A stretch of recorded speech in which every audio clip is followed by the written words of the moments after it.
Welcome back to the Travsessed podcast. It is Tuesday. You know what that means. It is the Traveler Quick Tip. We are your hosts, Kim and Aaron. We are healthcare travelers and the creators of Travsessed. Travsessed provides on-the-clock, off-the-clock resources for healthcare travelers.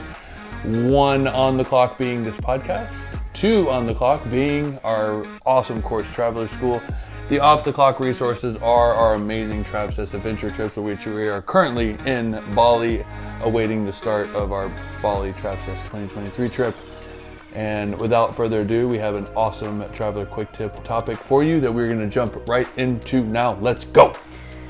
And also, before we get into the episode, I just want to take a second to ask you to do us a favor. If you could leave us a review on this podcast, that would be awesome. It makes such a big difference. We kind of got away from that for a while, but if you are getting any value from this podcast or have feedback or just anything, just please leave us a review. Please share this with your traveling friends. I think there's a lot of great insight and resource and tips and fun and just awesome. It's an awesome resource for other travelers. So please share this out with your friends. Leave us a review. We really, really appreciate it. And let's get into the question. Please prepare for departure. Awesome. We are sitting in our hotel room and Kim just ripped the head off of our elephant towel guy. I'm sorry. They made an elephant out of our towels. There he goes. Okay. Anyway. So we have an awesome Traveler Quick Tip question. This is regarding, technically, if you don't work, you don't get paid. There's no PTO. And I think that's mainly the thing that we wanted to talk about because it does really hit into the coolest thing that Kim and I love about travel, and that is the ability to kind of create your own schedule. So what we're speaking about specifically today is you choosing to take time off as a traveler. So we are not hitting on if you get called off, if you get sent home from the facility, guaranteed hours versus non-guaranteed when it comes to your contract. We're not talking about any of that on this particular episode. We're just talking about you as a traveler. You want to take time off. You want to take a long weekend. You want to take a couple of weeks off in between contracts, whatever that is. But you're choosing to take time off as a traveler, and what that looks like and how that's different than working full time and the whole PTO thing. We're going to get into that in this episode. Totally. And spoiler alert, because we can also get into the fact that, there's no such thing as free money. That's going to be an episode next week. And then also the guaranteed versus non-guaranteed, that's in 2 weeks. So it's on the docket to be done. So stay tuned for those. We will just touch base on this now. So. Okay. So I want to say, first of all, too, is that there are some companies. Every company does things differently. You get this by now, right? Every company is going to have their own set of rules, their own way of doing all different types of things. And so there are some companies that do offer PTO for travelers. And it will be different based on the company, but typically it's, after you work a certain amount of hours, you get a certain amount of PTO, and you can use that to go towards time off and this, that, and the other thing, just like as a full-time employee. The thing that you want to think about, though, from that perspective is that if a company is offering you hours, PTO hours that you'll be paid even though you're not working, again, going back to how we get paid as travelers, everything is coming out of that bill rate of what the hospital is willing to pay to have a traveler come in and work. And it's all coming from that same pot of cash. So instead of them just giving you that money up front and saying, hey, we're going to add this extra money to your pay package to make every single week, they're kind of shaving it off from that bill rate and putting it in a separate bucket so that PTO will be available to you after you've worked a certain amount of hours. But that money essentially already was yours to begin with. They're just using that as kind of this marketing ploy or this kind of way to entice travelers of hey, we're a company and we offer you PTO, when in reality, it's your money anyways. They've just shaved it off the top of the pot to put into another one. And Kim's saying shave it off the pot, but you have to think there's a reason why they require a certain number of hours. because you have to hit those hours, because it doesn't matter if you're not using PTO in your first contract. They have been shaving and saving that time up so that when you do reach those hours, you're able to take PTO. And they tell you how much that is based off of how much they've shaved. So they're basically setting you up a paid leave savings account that you could have been doing on your own. So it's just something to think about. It's not the company being so cool and they're like, they have this extra fund that they pay out of pocket for travelers PTO. Doesn't work that way. Yeah. They're literally shaving it off the top of your bill rates until you reach those hours, and then we'll continue to do that.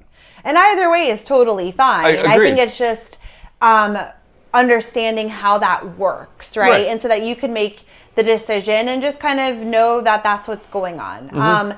Typically, companies don't offer PTO.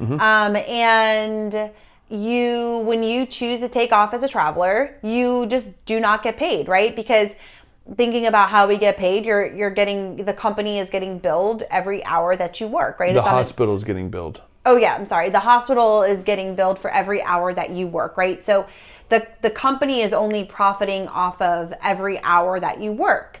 And so if you take off an entire day and you work an 8-hour shift, well, the company can't bill for those 8 hours, right? You didn't work. There's no money to be made. There's no money there to be had.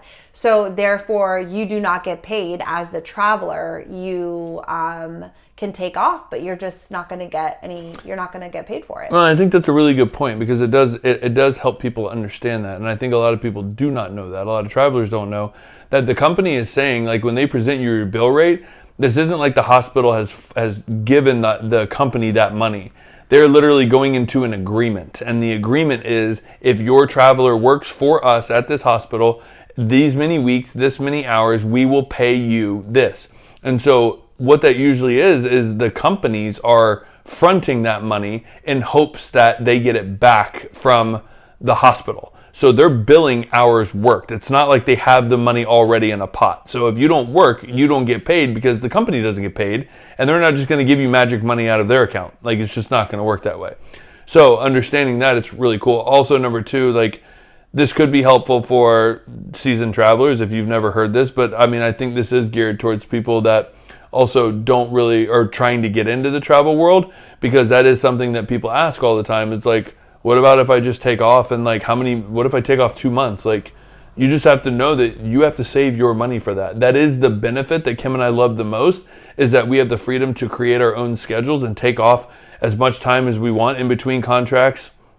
But that comes at a cost, literally, that we have to make sure that our bills are paid and everything like that, because nobody is giving us money. We are self-employed healthcare professionals. If you don't work, you don't get paid. Yeah. And sometimes when you take a day off, so say I'm working a contract and I have scheduled, or I didn't schedule a day because basically, like, a lot of rules have changed, where if you've scheduled a day off, then you're technically not going to get per diems for that day. Not getting per diems, not getting meals and incidentals. Yeah, because you have to think too, like, housing. People are like, well, I'm still here, I'm still working, I'm still living. But again, the per diems they're coming from the company billing the hospital, right? And so again, if you're not working, where is that money coming from? It's all included, like your per diems, your hourly, all of it's included, right? It's just the way that they separate it out in your pay package. So if a lot of times you'll get a penalty, they call it, or whatever, where they'll kind of claw back some of your per diems because you didn't work that day. But if it's not scheduled, so if you say maybe this is another episode. I think we should actually maybe break this down into another episode. I agree. So we'll kind of break into this a little bit more, but if you do like call in or you are sick or something like that it's like, it's not in your contract that you've taken off a Friday and a Monday and it's written in the contract. It's something that pops up while you're in contract and you're like, hey, I need Friday off or I'm sick. You'll technically still get your per diems for that day. You will just not get paid hourly. for that day. So there's different kind of ways that the companies are going about things, which we'll do a separate episode on that. That's a good one. But I think let's just end it like this. Typically, in a whole, when you are not working as a traveler, you are not getting paid. And that's just something to know and be aware of so that you can plan for the future, and you can plan when you are taking time off to make sure your bills are covered and all that kind of stuff. Well, and I want to be very clear about that, because like I said, it is a question that we get, and it seems like a duh kind of question, within the travel world. If you've been doing this long enough, like, of course you don't get paid, but a lot of people don't understand that. And what they do see on social is a lot of healthcare travelers not working.